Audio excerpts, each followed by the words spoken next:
The morning sun touched the tall glass windows of a large white mansion that stood proudly on a hill. From a distance, it looked like the kind of place where life was perfect. Inside, it was spotless, shining from corner to corner, with people moving quietly, maids, cooks, gardeners, everyone doing their work carefully, afraid to make even the smallest mistake. The house belonged to a man named Mr. Grant. People in the city knew him as one of the richest businessmen around. He owned several companies, big buildings, and cars that most people only dreamed of. But despite all the success, there was something missing in him. People whispered that he had more money than manners. He wasn't always cold. Years ago, he used to be more approachable. But over time, the more his business grew, the less he cared about people. Everyone around him had learned one thing: never say anything that might upset him. That morning, a new maid had started working in the mansion. Her name was Ruth. She was quiet, polite, and hardworking. She had been through many things in life but carried herself with calm dignity. She didn't talk much, and when she did, her voice was soft but steady. The head maid showed her around the kitchen, the hallways, the guest rooms, and finally the living room, where she would spend most of her shift dusting and polishing the furniture. Ruth listened carefully and nodded with a humble smile. "Just remember," the head maid whispered, "Mr. Grant doesn't like people moving around when he has guests. Keep your distance and don't interrupt him." Ruth nodded again. "I understand," she said quietly. By mid-morning, the mansion was busier than usual. Mr. Grant had an important meeting with a few business partners. Expensive cars began pulling up the long driveway, and assistants hurried to set up coffee, snacks, and documents in the large marble hall. Ruth worked silently, dusting the edges of the room. She didn't want to get in anyone's way. Everything had to be perfect before the guests arrived. When Mr. Grant entered the room, everyone fell silent. He wore a sharp suit, expensive shoes, and a serious expression. The staff lined up near the door to greet him, but he barely looked at them. His eyes went straight to the table, the chairs, and the projector, checking if everything was in place. When the guests arrived, they were loud and cheerful, greeting Mr. Grant with laughter and handshakes. He smiled and welcomed them, trying to appear relaxed. It was a big deal. This meeting could lead to a partnership worth millions. As they sat down, Ruth carefully stepped to the side, dusting the last bit of the shelf near the door. She didn't mean to be seen. She was simply finishing what she started. One of the guests noticed her and asked casually, "You've got a new maid, Grant." Mr. Grant turned and looked at her. For a second, he said nothing. Then, in front of everyone, he gave a half-smile and replied, "Yes, we try to help the less fortunate earn a living here. Some people are born to clean floors. Some are born to walk on them. It's just how life works, isn't it?" The room went quiet for a moment. The guests chuckled awkwardly, not knowing how to respond. Ruth froze in place. Her hand, still holding a cloth, trembled slightly. She didn't look up, didn't argue, didn't even sigh. She quietly placed the cloth down, turned away from the group, and walked out of the room. The head maid saw her leaving and tried to follow, but Ruth gently shook her head. She didn't want to cause a scene. Mr. Grant didn't notice the pain his words caused. He continued his meeting, laughing and talking as if nothing happened. The conversation moved from business deals to investments, but his staff couldn't focus. The insult hung in the air like a shadow. Later that afternoon, when the guests had gone, the mansion felt heavy with silence. Mr. Grant walked to his office, feeling satisfied with himself. The meeting had gone well, or so he thought. Meanwhile, Ruth sat alone in the staff room, looking at her hands. She had worked in many homes before, some kind, some cruel, but she never got used to humiliation. Still, she wasn't angry. There was something stronger than anger inside her. A quiet strength that didn't break even when people tried to belittle her. When the head maid entered and tried to comfort her, Ruth simply smiled and said softly, "Sometimes respect comes after life teaches a hard lesson." That evening, while everyone else was preparing dinner, Ruth finished her chores and walked to the small bus stop outside the mansion gates. The sun had already set, and the city lights flickered in the distance. As she waited for the bus, she looked back at the grand house behind her. It looked peaceful from the outside, but she knew that peace built on pride never lasted. Inside, Mr. Grant was on the phone with his accountant. His tone had changed. He sounded worried. Apparently something wasn't right with one of his companies. "What do you mean there's a delay in the report?" he snapped. I told you to handle it last week." His voice echoed down the hallway, sharp and angry. The accountant tried to explain something about missing financial records and a sudden audit request, but Mr. Grant wasn't listening. He slammed the phone down and sat back, rubbing his temples. Money had always been his comfort. Whenever he felt stressed, he reminded himself that no matter what happened, he had enough power and wealth to control things. But that night, for the first time in years, he felt a strange kind of uncertainty. In another part of the city, Ruth sat in her small apartment, looking through an old photo album. Her late husband smiled in one of the pictures, wearing a suit and holding a folder with the logo of a company, ironically the same firm that handled some of Mr. Grant's investments. Her husband used to be one of their senior financial analysts before he passed away 3 years ago. Ruth touched the picture gently. "You always said truth finds its way," she whispered. Her husband had always been honest, sometimes too honest for his own good. Before his passing, he had told her about the corruption he saw in some of those companies, the hidden accounts, the fake reports, and the people who thought they were untouchable. She never thought that one day she'd work in a house connected to those same people. The next morning, Ruth returned to work on time. She didn't mention what had happened. She simply greeted everyone politely and went about her tasks. But people could see something different in her eyes. She wasn't angry. She was calm in a way that made others curious. Mr. Grant, on the other hand, seemed distracted. He had barely slept. Calls kept coming from his office downtown, all carrying bad news. His investment deal was being delayed, some paperwork had gone missing, and one of his partners had suddenly backed out. He shouted at his assistant, at the driver, even at the chef. His frustration spilled out in every direction. Yet Ruth continued her work quietly, cleaning the same room where she had been insulted the day before. At one point, she saw him walk in, pacing back and forth while talking on his phone. He stopped when he noticed her. Their eyes met for a brief moment. There was no anger in her face, no bitterness, just calmness. That silence unsettled him more than any words could have. "Be careful with that vase," he muttered before walking out. She simply nodded and continued wiping the glass table. That night, after everyone went home, Mr. Grant stayed up late in his office. Papers were scattered across his desk. His accountant had sent him another message. There were irregularities found in his company's financial records. Someone had reported them to the authorities. He frowned and scrolled through the files, confused and anxious. He couldn't understand how anyone could have known about those hidden accounts. Meanwhile, Ruth sat by her window at home drinking tea. Her phone buzzed once. A message appeared from an old friend who worked in the corporate compliance department of a major firm. The message was short. "We've opened an investigation. Your information helped. Thank you." She placed the phone down, took a deep breath, and looked out the window. The city lights shimmered again, just like the night before. She whispered quietly to herself, "Sometimes the only way to clean the dirt is to let the truth shine on it." And just like that, what started as one man's insult had quietly set in motion something that would soon shake his entire world. Mr. Grant didn't know it yet, but the next morning would bring a storm he could never have predicted. The next morning started with a heavy silence inside the mansion. The air felt different, as if something was about to happen. The workers could sense it. Everyone moved quietly, not wanting to disturb their boss, who had already been in a bad mood the night before. Mr. Grant sat in his study, a cup of coffee untouched beside him. Papers were scattered across the table, and his laptop screen flashed with emails marked urgent. He rubbed his forehead, trying to make sense of what was happening. The phone rang again. It was his financial manager calling from downtown. "Sir?" the voice said nervously. "The auditors are asking questions about the offshore accounts.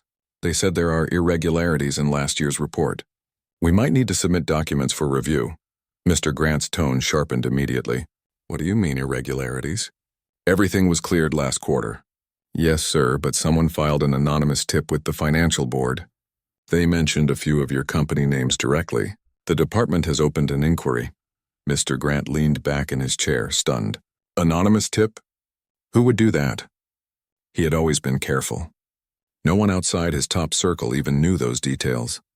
He spent the next hour making calls, shouting at his employees and demanding answers, but no one had any. Everyone was confused. Meanwhile, in another corner of the mansion, Ruth was polishing the staircase rail. She worked quietly, humming a soft tune under her breath. Her hands moved gently, her mind calm. The head maid passed by and whispered, "He's been furious all morning. I've never seen him like this." Ruth only nodded. "Storms always come before the air clears," she replied softly. The head maid didn't quite understand what she meant, but left her to her work. By afternoon, several of Mr. Grant's senior employees arrived at the mansion for an emergency meeting. They came in expensive suits, carrying files and laptops, their faces tight with worry. Ruth saw them through the hallway, but kept her distance. Inside the study, the room buzzed with tension. One of the lawyers spoke first. "Sir, we've confirmed the investigation has started.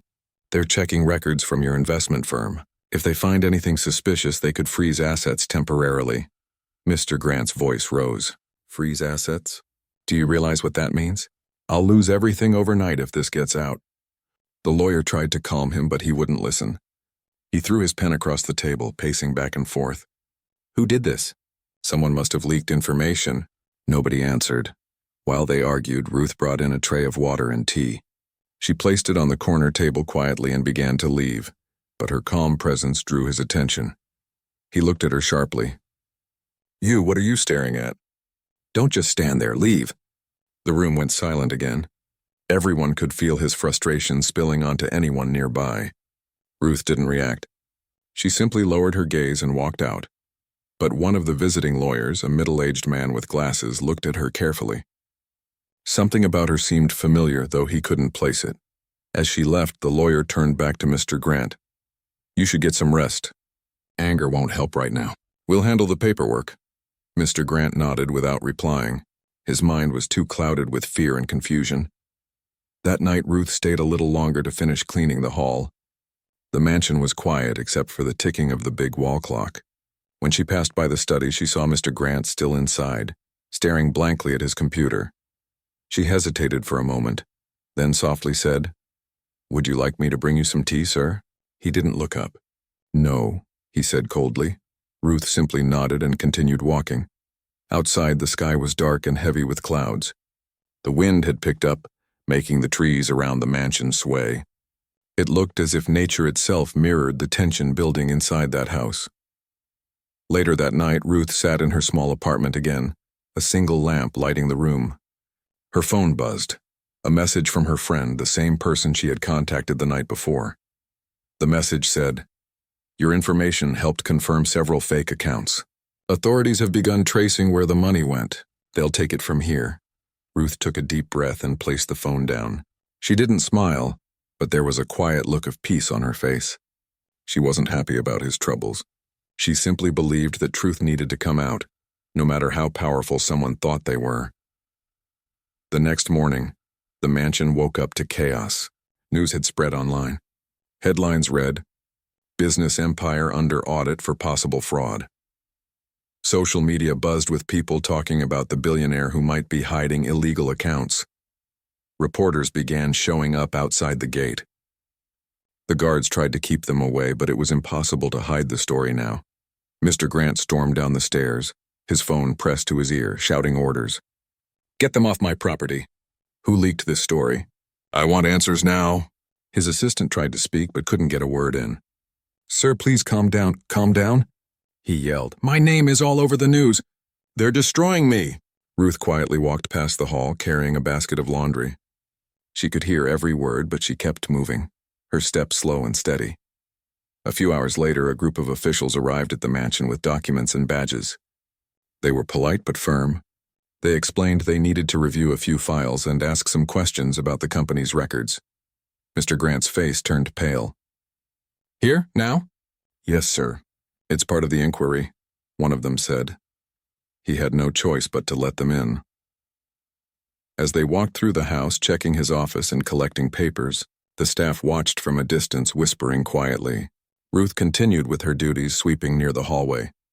She noticed one of the officials look her way and suddenly smile. He walked over and greeted her warmly. "Ruth, it's been a long time," he said. Mr. Grant turned, shocked. "You two know each other?" The official nodded. "Yes, sir. We worked together years ago in the compliance department. She's one of the most honest and capable people I've met." Mr. Grant looked at Ruth, speechless. She didn't respond right away. She just said softly, I only did what was right." The official nodded with respect before continuing his work. When they finally left, the mansion felt like it had shrunk. The powerful man who once controlled everything now stood in silence, realizing that the same woman he had insulted was connected to the very people who could change his future. That night, he sat alone in the darkened living room. The laughter from yesterday's meeting replayed in his mind, the way he had mocked her, the look on her face when he said those words. He poured himself a glass of water and stared at his reflection in the window. He didn't see power anymore. He saw pride. In another part of the city, Ruth was visiting a friend's small cafe. The friend smiled when she saw her. "It's all over the news," she said quietly. "People are finally seeing who he really is." Ruth stirred her tea gently. "I didn't do it for revenge," she said softly. "I did it so the truth wouldn't stay buried." Her friend nodded. "You've got more courage than most people I know." Ruth smiled faintly. Sometimes courage is just doing the right thing, even when no one's watching. The next day, investigators returned to Mr. Grant's company offices. More documents were seized, and his accounts were temporarily frozen. News cameras followed his every move. His proud reputation began to crumble before his eyes. Inside his mansion, silence grew heavier each hour. Even his employees started whispering about finding new jobs, afraid the company might collapse. Ruth, however, continued her duties with the same calmness as before. She never bragged, never spoke about what she knew. Her quiet dignity remained the same. One evening, as she prepared to leave, Mr. Grant appeared at the door. He looked exhausted, dark circles under his eyes, his suit slightly wrinkled. For a moment, he just stood there, unsure what to say. When Ruth turned to leave, he finally spoke. "You knew, didn't you?" "You knew everything." She paused, then turned slowly toward him. "I knew the truth," she said simply. "And the truth has a way of finding its place." He lowered his eyes, his voice softer now. "I didn't mean to insult you that day." Ruth didn't reply right away. She looked at him quietly, then said, "Sometimes words tell us who we really are, but change comes when we start listening to the ones we hurt." She walked past him gently, her steps steady, leaving him alone with his thoughts. As she stepped outside, the evening air felt cool and peaceful. The sky had cleared after days of dark clouds. She looked up and whispered to herself, "Every storm runs out of rain." Behind her in that grand mansion, the man who once thought he owned everything now stood face to face with his own mistakes. And though he didn't know it yet, the woman he once disrespected was the reason his life and his heart were about to change forever.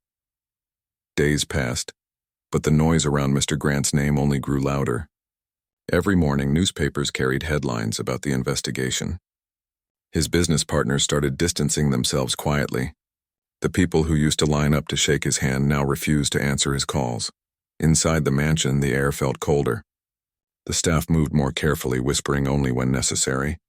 Everyone could sense their boss was falling apart inside, even though he tried hard to hide it. One afternoon, as the sun streamed through the tall windows, Mr. Grant sat in the same chair where he had once laughed and insulted Ruth. Now that memory replayed in his mind again and again. The words that had seemed harmless then felt like a curse now. He had built his empire on control, but suddenly he had none. Meetings were canceled. His bank accounts were under review. One of his close associates had been questioned by officials and hinted that he might testify against him to save himself.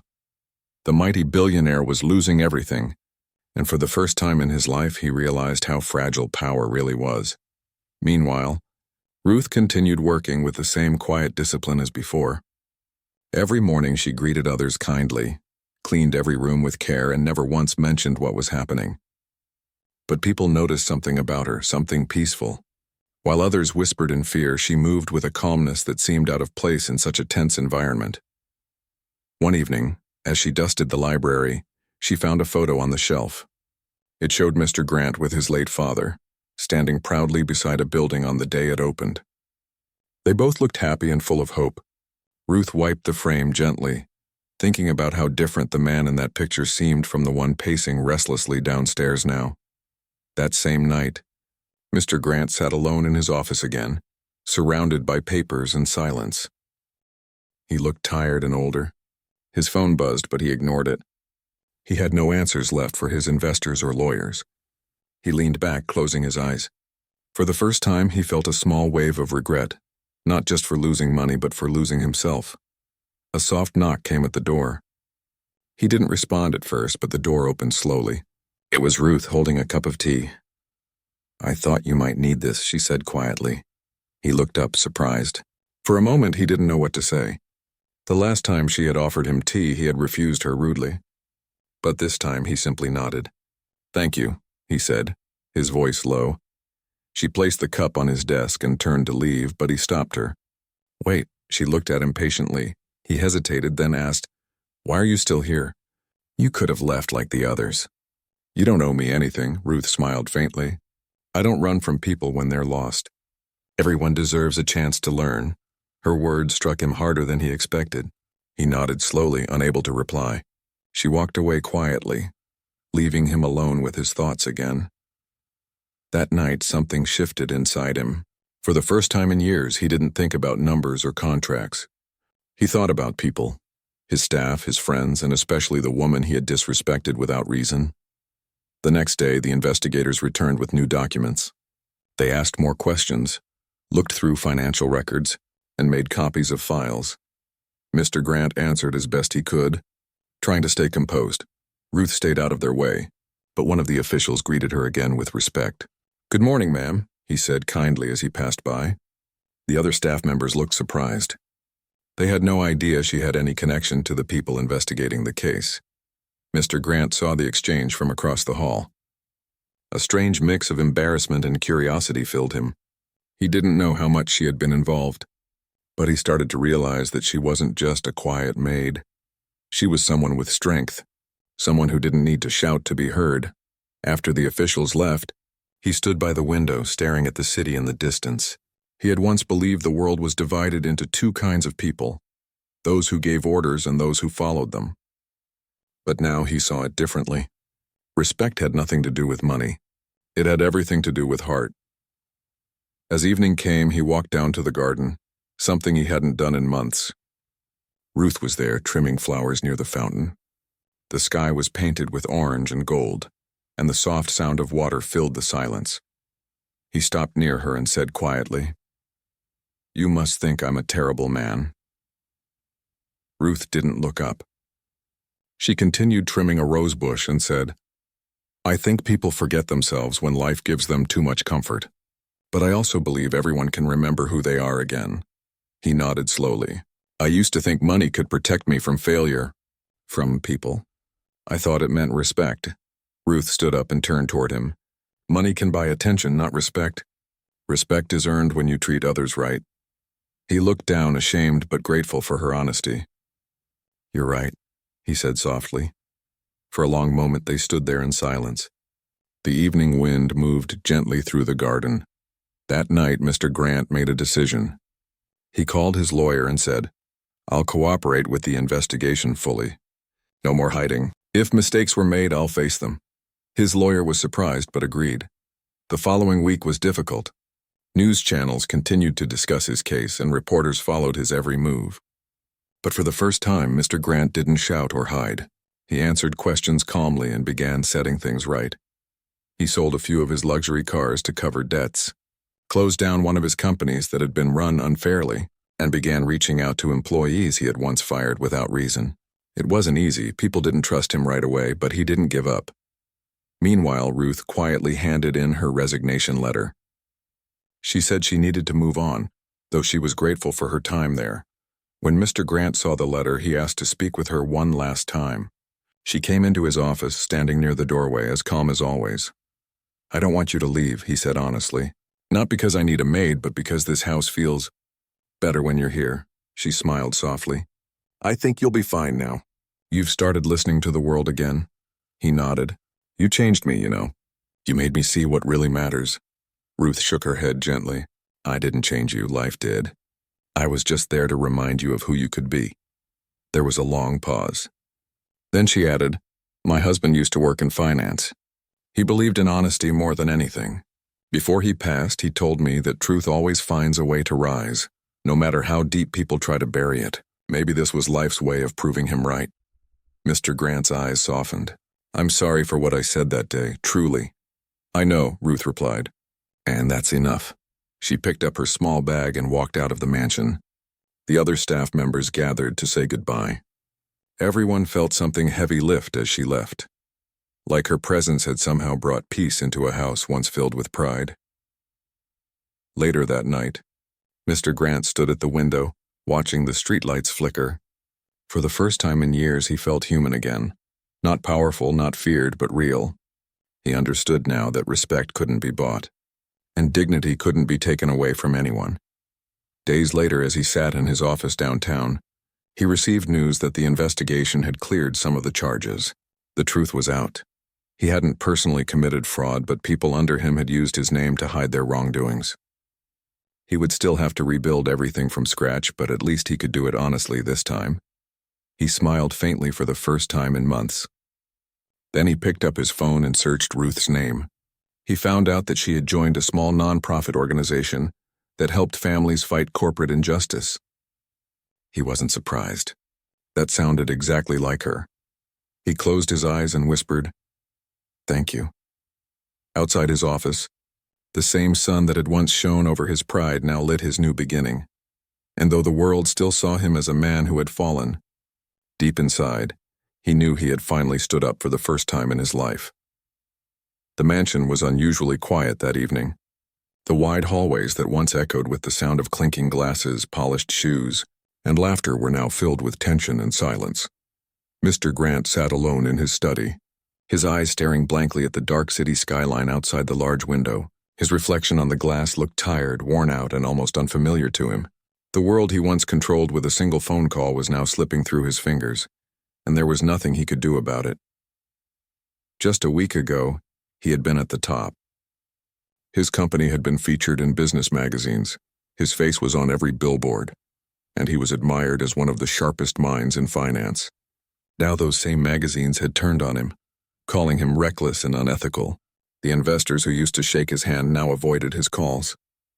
His staff, once eager to please, moved around the mansion with quiet fear. Even his personal assistant had resigned earlier that morning, saying she couldn't handle the constant pressure anymore. Mr. Grant leaned back in his chair and rubbed his temples. He couldn't understand how everything had fallen apart so quickly. The investigation had frozen all his major accounts. The government had stepped in, and his company's name was on every news channel. The words fraud and corruption appeared beside his face, and it made his stomach turn. He knew he wasn't innocent. He had ignored signs of wrongdoing for years, but he had never imagined it would end this way. The only sound in the room was the ticking of the old clock on the wall. Then came a soft knock at the door. "Come in," he said, his voice low and tired. The door opened gently and Ruth walked in. She was wearing her usual uniform neatly pressed, with her hair tied back. She carried a small tray with a cup of tea. Even after everything that had happened, she still moved with calm and grace, as if the chaos around her could not touch her heart. "I thought you might need this," she said softly, placing the cup on the table beside him. Mr. Grant didn't look at her right away. He stared at the steam rising from the cup before finally meeting her eyes. For the first time, he really looked at her.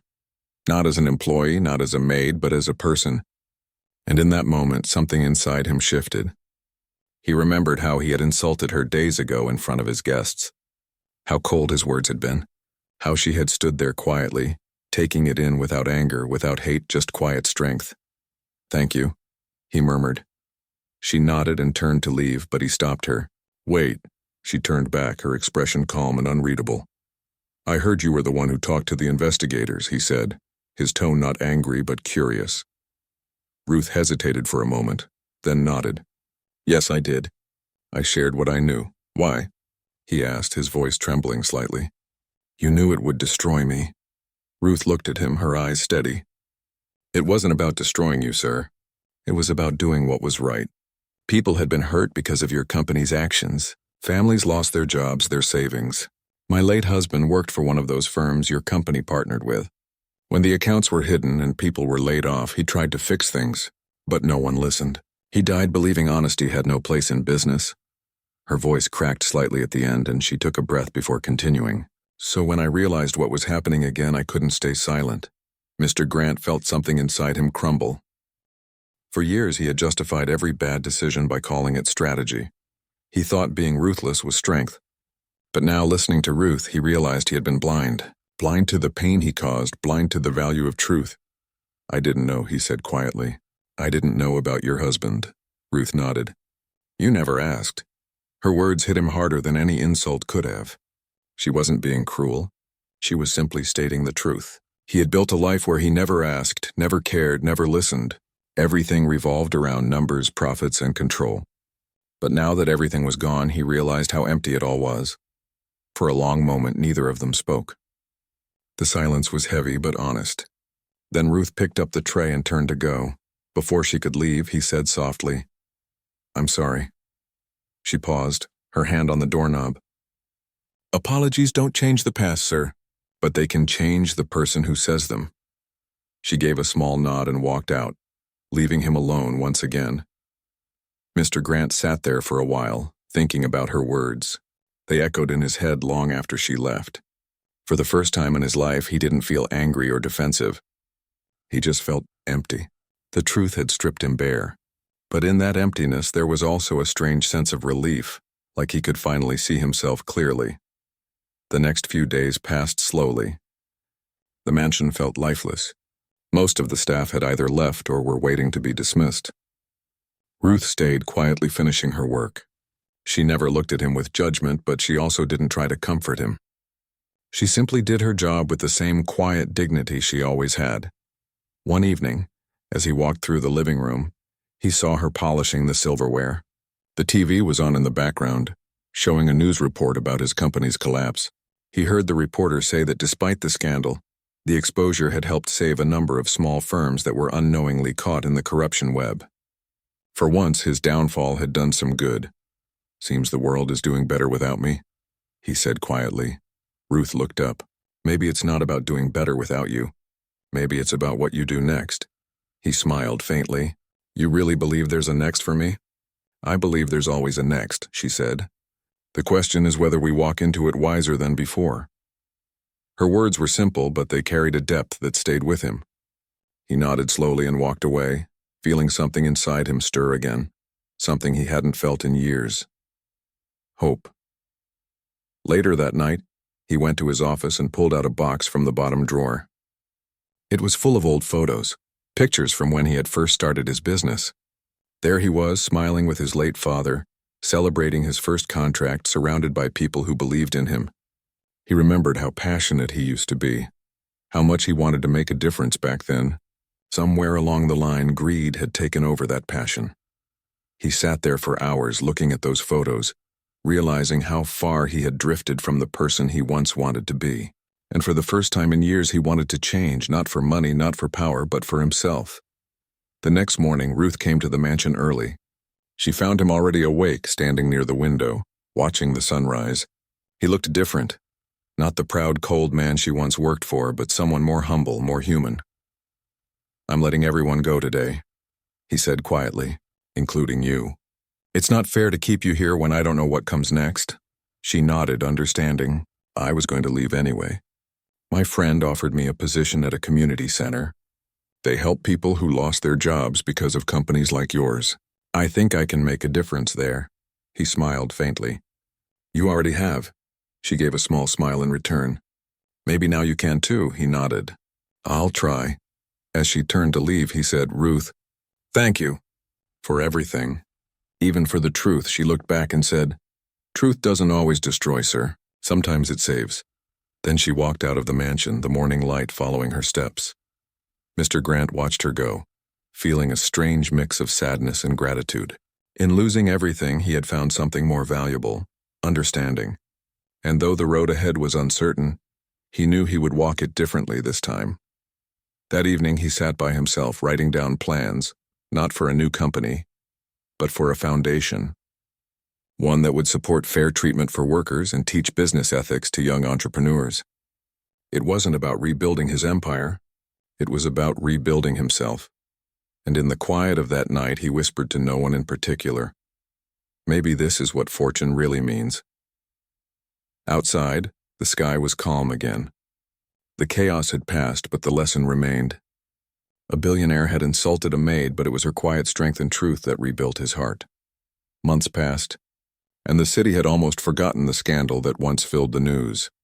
Mr. Grant's company no longer existed under his name. The board had sold what remained to new investors, and the grand empire he had once ruled became just another story in the business pages. But while the world moved on, something inside him had quietly changed. He had sold most of his expensive cars, closed down his mansion, and moved into a smaller house near the outskirts of the city. The man who used to wake up to servants and meetings now woke up to silence and thought. He spent his mornings walking around a nearby park, sometimes stopping to watch children play or old men feed the birds.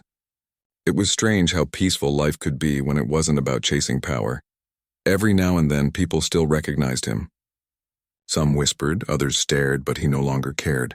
The pride that once ruled his life had slowly faded. Now he carried a different kind of wealth, self-awareness. He knew who he had been, and he knew who he wanted to become. One morning, while drinking coffee at a small cafe, he read an article in the newspaper that caught his eye. It was about a new foundation helping workers who had been wronged or underpaid by big corporations. The article mentioned that it was run by a woman named Ruth, who had once worked as a housemaid but now led a respected organization, helping hundreds of families rebuild their lives. Mr. Grant froze for a moment as he read her name. A small smile spread across his face. There she was, the same woman who had changed everything for him. He read the entire article twice, his heart swelling with pride and regret at the same time. She had not only stood up for what was right, but she had also used her pain to build something meaningful. That day he decided he would see her again, not to apologize again, but to thank her properly. 2 months later, Mr. Grant organized his first public event since his fall. It wasn't a business meeting or a celebration of wealth. It was a charity event under his new foundation, the Fair Path Project.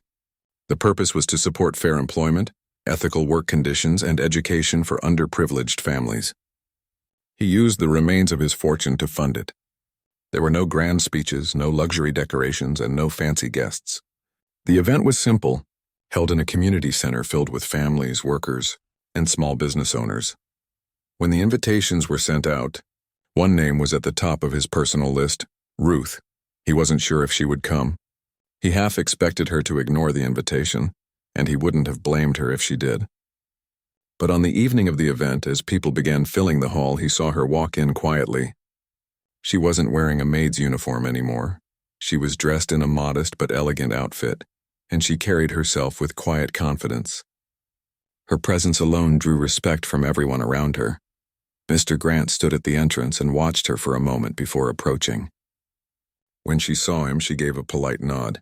He returned it with a genuine smile. "I didn't think you'd come," he said softly. "I wasn't sure I would," she replied with a calm expression. "But I wanted to see what this was about," he nodded. "You'll see soon enough." As the event began, people took their seats while Mr. Grant walked up to the stage. There was no teleprompter or pre-written speech. He stood there holding the microphone, looking out at the crowd. His voice was steady, but his eyes revealed emotion. "Good evening, everyone," he began. "I know some of you might wonder why a man like me is standing here. A year ago, I was a billionaire who thought money could buy everything, respect, loyalty, even happiness. But then life taught me a lesson I'll never forget." He paused and looked toward Ruth, who sat quietly in the third row. "There was someone in my life who showed me what true strength looks like. She wasn't rich.